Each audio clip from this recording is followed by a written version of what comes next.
নমস্কার বন্ধুরা, দীপাস কিচেনে আপনাদের সবাইকে স্বাগত।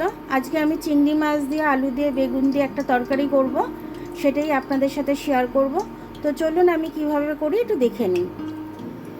চিংড়ি মাছটা আমি ভেজে নিচ্ছি।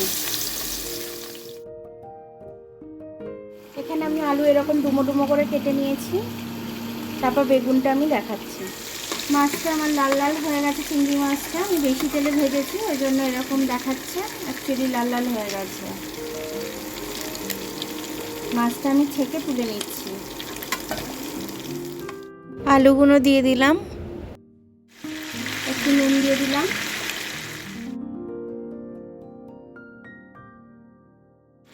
কালারের জন্য একটু হলুদ দিয়ে দিলাম। এটা ভালো করে ভেজে নেব। এখানে বেগুনটা আমি এরকমভাবে কেটে রেখেছি। আলুটা অর্ধেক ভাজা হয়ে যাক, তারপর আমি বেগুনটা ভেজে নেব। আলুটা লাল লাল হয়ে গেছে, এবার বেগুনটা আমি দিয়ে দিচ্ছি। এই আদাটা আর কাঁচা লঙ্কাটা আমি মিক্সিতে পেস্ট করে নেব।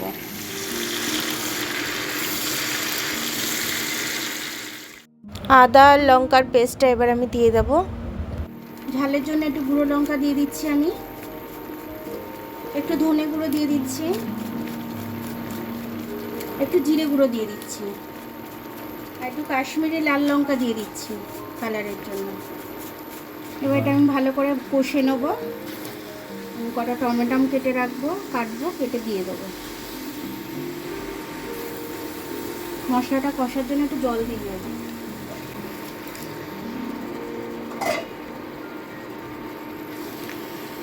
মশলাটা ভালো করে যাতে কষা হয় তার জন্য একটু জল দিলাম।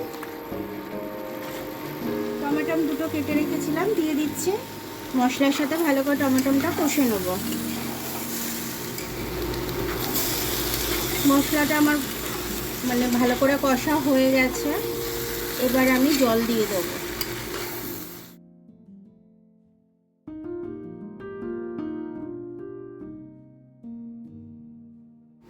চিংড়ি মাছটা ভেজে রেখেছিলাম, দিয়ে দিলাম।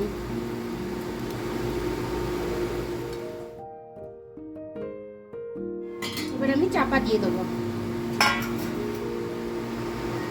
ঢাকনাটা খুলে আমি দেখে নিচ্ছি। আমার তরকারিটা হয়ে গেছে, আমি এবার এটা তরকারিটা নামিয়ে নেব। দেখুন বন্ধুরা, আমার বেগুন আলুর তরকারিটা খুব সুন্দরভাবে চিংড়ি মাছ দিয়ে হয়ে গেল। তো বেগুন আলু দিয়ে চিংড়ি দিয়ে টমেটো দিয়ে তরকারি করলে জানেনই তো খুব সুন্দর হয় তরকারিটা, আর খেতে খুব ভালো লাগে। তো এটা দিয়েই আমার মনে হয় এক থালা ভাত উঠে যাবে। মনে হয় কি এটা সত্যি এক থালা ভাত উঠে যাবে।